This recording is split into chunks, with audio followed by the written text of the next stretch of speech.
Di sini kami dari kelompok 3 akan mempresentasikan hasil diskusi kami tentang sumber sejarah.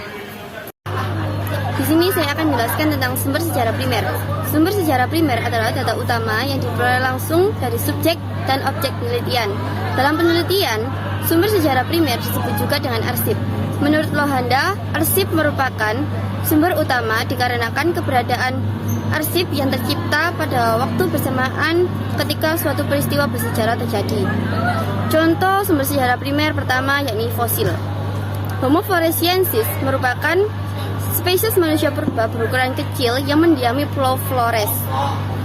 Manusia purba ini ditemukan oleh Peter Bourne dan Mike J. Morwood bersama-sama dengan tim dari Pusat Penelitian Arkeologi Nasional pada September 2003. Homo floresiensis ini ditemukan di Gua Liang Bau di Flores. Contoh kedua yakni artefak. Artefak tertua di dunia yakni alat batu Lomekwi. Sesuai namanya, artefak ini ditemukan di Lomekwi 3, situs arkeologi di Kenya, dan diduga ditemukan sebelum Homo spesies muncul. Sekitar 1 km dari penemuan alat ditemukan tengkorak dan gigi Kenyanthropus platytops. Diperkirakan alat ini digunakan untuk memotong daging dari bangkai hewan atau menghancurkan tulangnya. Sumber sejarah sekunder adalah data pendukung yang ditulis atau dibuat setelah kejadian selesai. Contoh sumber sekunder adalah hasil penelitian yang relevan, biografi, surat menyurat, dan surat kabar yang tidak sezaman dengan peristiwanya, serta masih banyak lagi. Contoh surat kabar, Sinpo merupakan harian pertama yang membuat teks lagu kebangsaan Indonesia, Indonesia Raya, dan turut mempelopori penggunaan nama Indonesia untuk menggantikan Hindia Belanda sejak Sumpah Pemuda 28 Oktober 1928. Contoh kedua, biografi. T.R. Soekarno atau biasa disebut dengan Bung Karno adalah seorang negarawan, orator, dan presiden pertama Indonesia yang menjabat sejak tahun 1945 sampai 1967. Ia menjabat sebagai presiden setelah memproklamasikan kemerdekaan Indonesia bersama wakilnya Muhammad Hatta.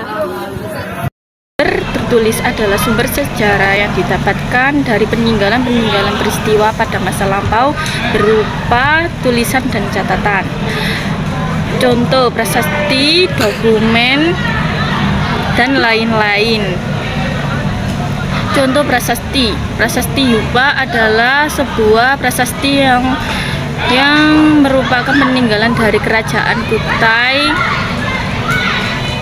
Terdapat 7 buah yupa yang memuat prasasti, tetapi baru 4 yang berhasil dibaca dan diterjemahkan. Kedua, contoh Babat Tanah Jawi adalah sebuah sastra berbentuk tembang macapat yang berisi mengenai sejarah Pulau Jawa. Terdapat beragam susunan isi dan tidak ditemukan salinan yang berusia lebih tua daripada abad ke-18. Dibuat sebagai karya sastra bertema sejarah yang berbentuk tembang. Kedatangan langsung dari orang memahami tentang peristiwa sejarah tersebut.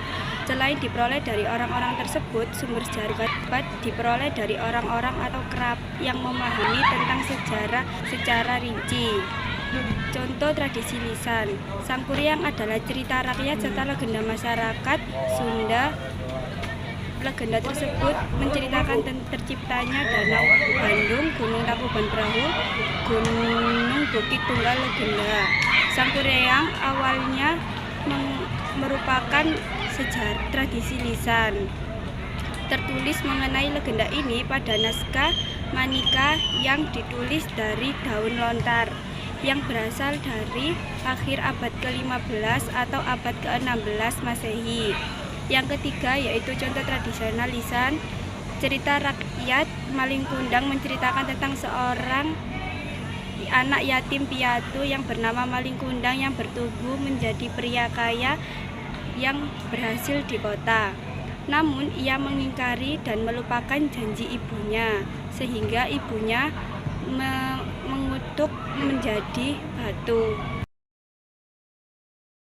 Sumber sejarah benda adalah sumber yang berasal dari peninggalan-peninggalan sejarah yang berupa benda-benda kebudayaan. Contohnya, bangunan senjata berkakas dari batu, patung, perhiasan, dan candi. Contoh arca. Arca Prajna Paramita menggambarkan tokoh Dewi cantik dengan tangan dalam sikap Dharma Cakra Mudra yang berarti sedang memutar roda Dharma.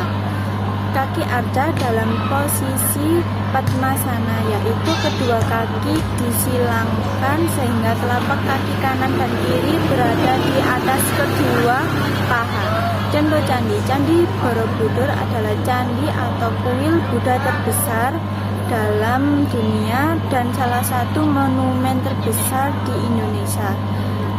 Candi ini terdiri atas 6 teras berbentuk bujur sangkar dan di atasnya terdapat 3 pelataran melingkar. Dinding candi terhias sekitar 2.672 relief dan ada sekitar 504 arca Buddha. Sekian dari kami. Wassalamualaikum.